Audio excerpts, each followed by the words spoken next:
the dawn's early light, what so proudly we hailed at the twilight's last gleaming. Please be seated, everyone. Thank you for being here today. I'm Beth Ruiak. I am the host of Insight on Capital Public Radio. Welcome. This is the 29th Caltrans Workers Memorial.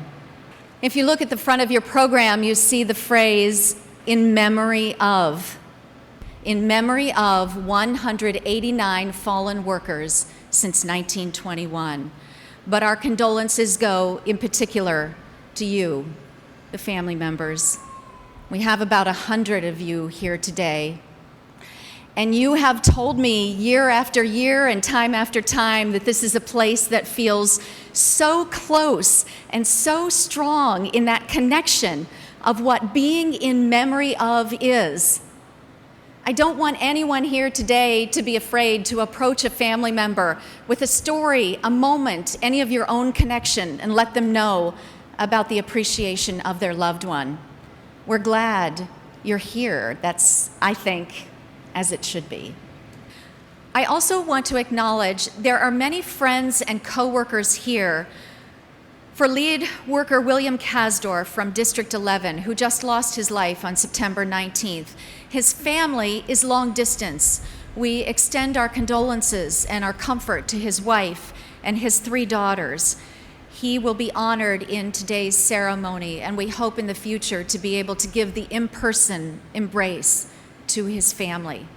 We remember William Kasdorf. Each of the cones in the diamond in front of me represents a fallen Caltrans worker. There is a black cone at the front point of the diamond, and that represents all fallen workers across the country who have lost their lives, and that includes those working for transportation contractors and partners. And with that, it's my pleasure to welcome to the podium Caltrans Director, Lori Berman.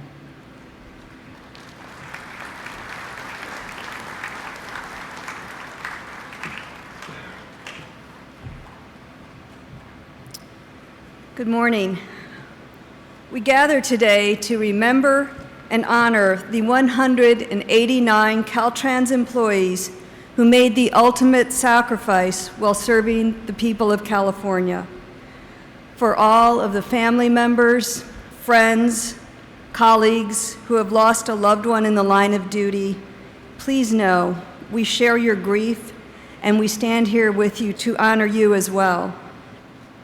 Since our last memorial, it is my sad duty to report that 5 individuals made the ultimate sacrifice, working either for Caltrans or on Caltrans projects. The Caltrans family suffered a tremendous loss last September with the death of Caltrans maintenance lead worker William Kasdorf, better known to his friends and loved ones as Kaz. While his family, including his wife and 3 daughters, could not be here with us today, I know many of the people he worked with for years, his work family, are here with us. And today, all of us, your Caltrans family, stand with you in honoring Kaz. Kaz joined Caltrans nearly 2 decades ago and made a tremendous impact on the San Diego region and the state of California. He was selfless, passionate, dedicated to his family, including his Caltrans family. To say he had a big heart would be an understatement. And I remember when I was a Caltrans district director in San Diego a few years ago, he helped rescue a blind, deaf, and feeble Jack Russell Terrier while he was working near I-8, and then he was able to reunite the dog with his very grateful owner. It was a real feel-good news story that was broadly covered by the media and really helped to improve the image of Caltrans.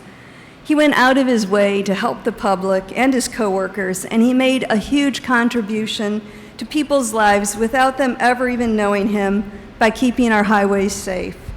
He truly cared for those he worked with and carried the burden of making sure his team got home safely to their families every night. Unfortunately, on the night of September 19th, Kaz did not make it home to his family. Words simply cannot express the depth of appreciation we all have for his dedication and service. We will never forget Kaz, just as we will never forget the other 188 individuals who we are honoring today, who made the ultimate sacrifice on behalf of the citizens of California. I also want to acknowledge the loss of two of our CHP family members who were tragically killed in the line of duty over the past year. Sergeant Stephen Lacone, who served the people of California for 27 years, his life was taken by a reckless driver earlier this month while conducting a traffic stop on I-15 in Lake Elsinore. Officer Kirk Griss served the people of California for 19 years, and his life was taken by a distracted driver on I-80 in Fairfield. Both of these losses highlight the dangers faced by all who work on the highways. This past year, we also lost and honor today 4 individuals who were contractor employees working on Caltrans projects.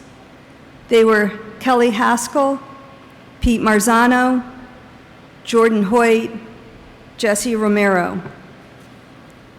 The loss of all these lives is unacceptable. And after we witnessed the loss of 4 contractors this past year, we immediately held a statewide safety stand-down. But that really wasn't enough. I felt we needed to do more, and that's when we began organizing a safety summit to bring together leaders from more than 20 different industry groups. Then, while planning the summit, we lost Kaz. So, following Kaz's passing, we convened our safety summit with renewed determination.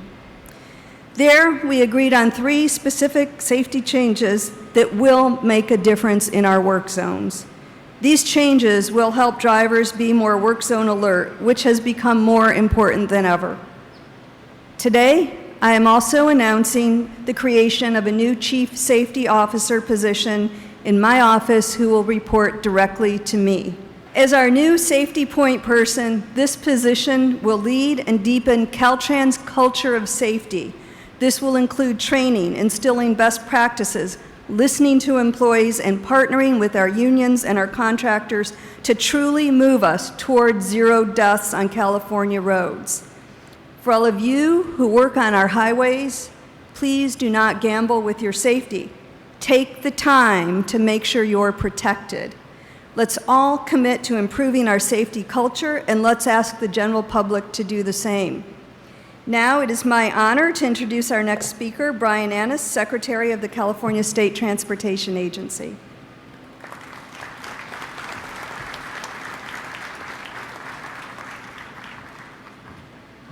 Well, good morning. I am honored to be here today to join you in recognizing the great sacrifices and tremendous commitment to public service that Caltrans workers make each and every day in California. Caltrans workers often perform their jobs outside of barricades entirely as cars speed around them. I want to take this opportunity to thank the men and women of Caltrans for your efforts in keeping Californians safe and keeping our state moving. Your service makes our community safer and helps ensure the well-being of our state. Highway construction, as we all know, is one of the most dangerous occupations in the United States. It is because of this that the specific safety changes identified by Director Berman are critical in educating drivers to be work zone alert. Work zones are dynamic places that can change from minute to minute. The presence of large trucks, changing traffic patterns, and reduced speed limits create an environment where being alert can be the difference between life and death. This year we pay special tribute to Caltrans maintenance lead worker William Kasdorf, who died on the job September 19th in Kearney Mesa. I want to express my heartfelt condolences to the family and friends of Mr. Kasdorf, or Kaz, and to the many other families gathered here today who have suffered great losses. As we honor the 189 Caltrans workers killed on the job since 1921, we also thank the 19,000 Caltrans workers who help make our streets and highways safer each and every day. Your work does not go unnoticed, and we truly appreciate what you do. In the coming years, we will see a lot of activity on our highways, as Director Berman highlighted. Work zone safety is in all of our hands. Stay alert and help protect our workers so they can come home to their families. Thank you very much.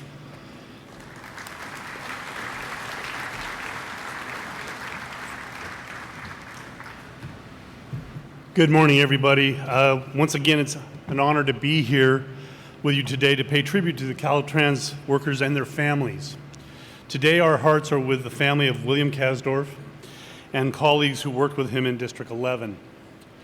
He was a dedicated and beloved veteran of Caltrans, and with 19 years on the job, he will be sorely missed.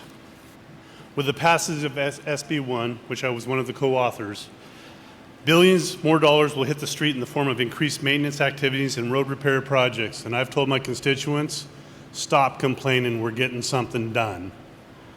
Please, if you're a motorist, go slow for the cone zone. Do all you can to ensure that workers get home safely to their families in what we've seen up here. If you're one of those workers, be extra cautious, please. More road work may mean fewer patient drivers. Please, I implore you, be careful out there. But I also want to thank, I call it the three-legged stool, Caltrans, the California Transportation Commission, and the Highway Patrol. They're a team, and they're out there to protect us every day. I'm looking forward to all of us gathering back here next year with that perfect safety record. And thank you for all that you do in the state of California, all of the Caltrans workers, the Highway Patrol, and the California Transportation Commission. You are all very much appreciated. The Caltrans workers, again, please be safe out there.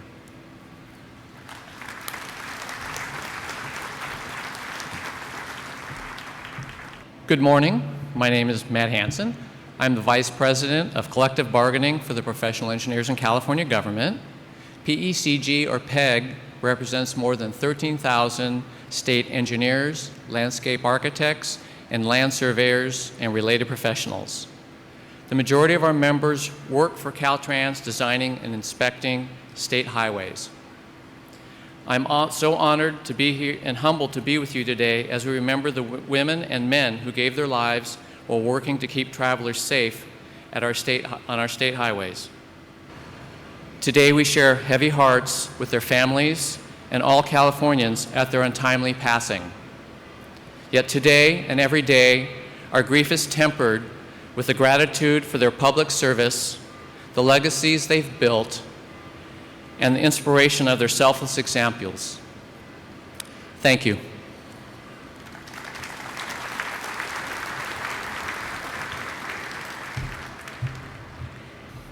Hey, good morning.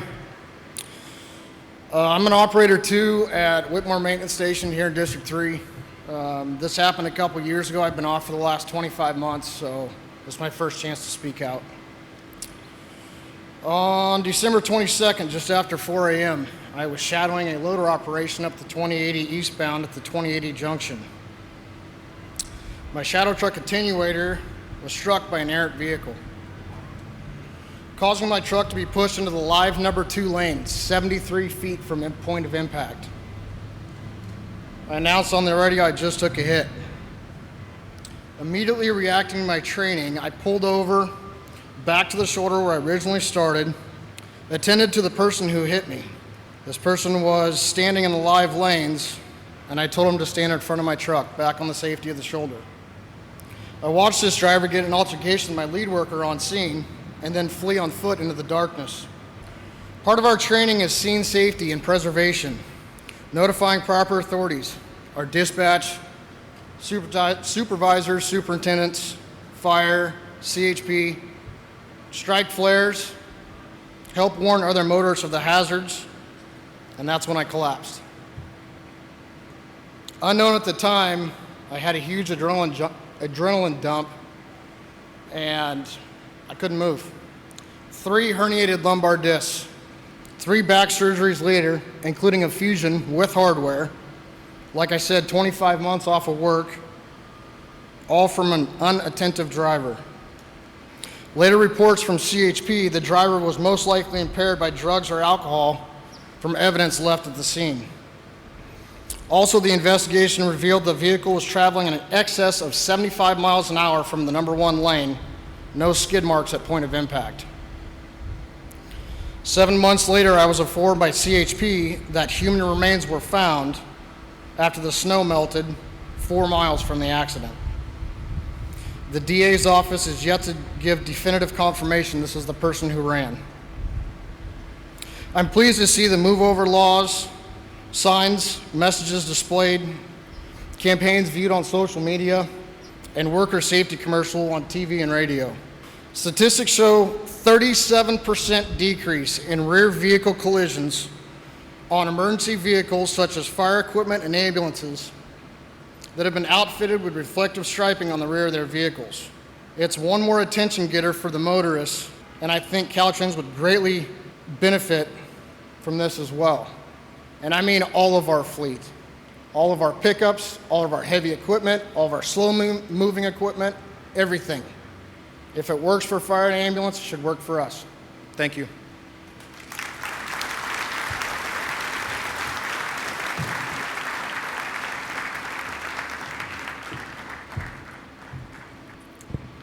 So one of the funds through CTF is the scholarships for the children of our fallen workers. And joining me today, thank you, is Melissa Magana, whose father was killed in the line of duty in District 8. Yes, 1995. Thank you. And you know, at Caltrans, we're all a family. So on behalf of the Caltrans family, I am pleased to give you this live check, real check, for $2,000. And I believe you want to speak now? Yeah. Thank you. Thank you. It is a great honor to be able to have a scholarship like this in honor of fallen workers, especially having my dad's name attached to it. I was also told to come up to share a speech I did at a memorial down in District 8 a few years ago. So at the time of his demise in 1995, Michael Magana Sr. was a 43-year-old man who was 24 days away from turning 44. He had a mother, 6 brothers, and 5 sisters. He was married for 23 years and had 3 children, ages 11, which was David, 17, Michael Jr., and 22, myself, Melissa. And he was married to my mother, Betty. Dad also served our country as a Marine in Vietnam and worked for Caltrans for 18 years in District 8. At a memorial, people will talk about the person that has passed, what they've missed since they've been gone, the births, deaths, birthdays, graduations, marriages, and all that applies to life. But that is not where I'm going. Little did our dad know what putting on his work boots, his vest, and his hat each day for work meant to us, and what the stories he told us would mean to his family 24 years later. Not only did he learn about freeways and the transportation system, but so did we. Wherever he would go, if there was a work site that he had worked on with the bridge crew, the guardrail crew, or occasionally the fence crew, we would hear about it. Those stories and the landmarks have now passed on to his grandchildren. See that post on the side of the 15 freeway holding that guardrail? Grandpa put that post and guardrail there. He would tell us about working in various weather conditions and the dangers involved. He told us that after the Northridge earthquake, He went to help repair bridges, and while working, there was an aftershock that shook the bridge, the lamppost, and the tractors that were on the bridge at the same time.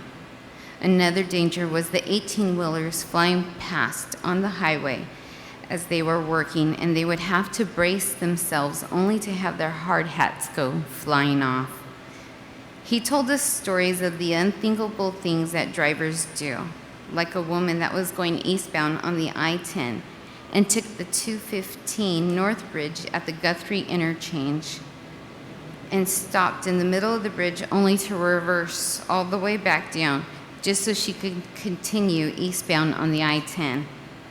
We would hear how he would be up in the mountains on a grader plowing snow and seeing a dad on the side of the road running to shield his son from the plow, only to have my dad lift up the blades so they wouldn't be buried under snow as he drove by laughing. He was a jokester. Caltrans is not just men and women in orange wearing hard hats and working on the highways, but they were and still are friends that have evolved into family. Thank you to David Barrios, Billy Cagle, Landon Calkin, Stan Collins, Guy Cook, Rudy Gonzalez, Mike Humphreys, Linda and Dennis Carlson, Rusty Kruger, Don Lambert, Bob Linkford, Bobby Luna, Wayne Grady, Al Silvas, and to the late Alex Sanchez, and many more that worked with Dad in District 8. During summer vacations, we would travel with Dad to jobs out of town, as would our new Caltrans family members.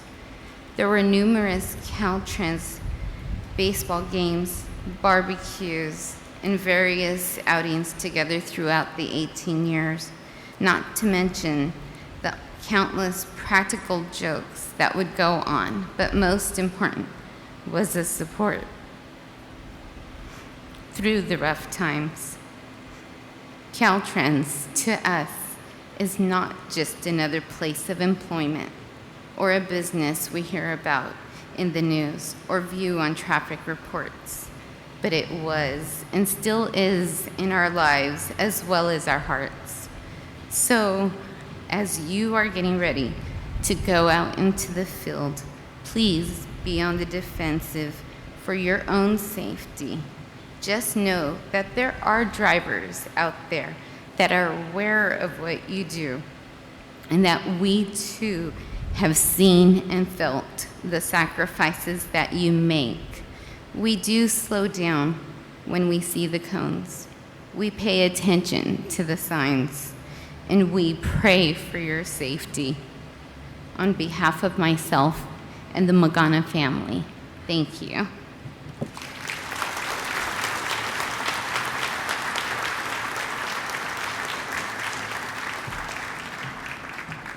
Thank you, Melissa, and to your family as well. And now, ladies and gentlemen, it is time for our ceremonial cone and wreath presentation featuring Colonel Bill Tubbs from the California State Military Reserve and the Amazing Grace soloist today, Deidre Wright from headquarters with the Caltrans Honor Guard. Amazing grace, how sweet the sound that saved a wretch like me. I once was lost, but now I'm found. 'Twas blind, but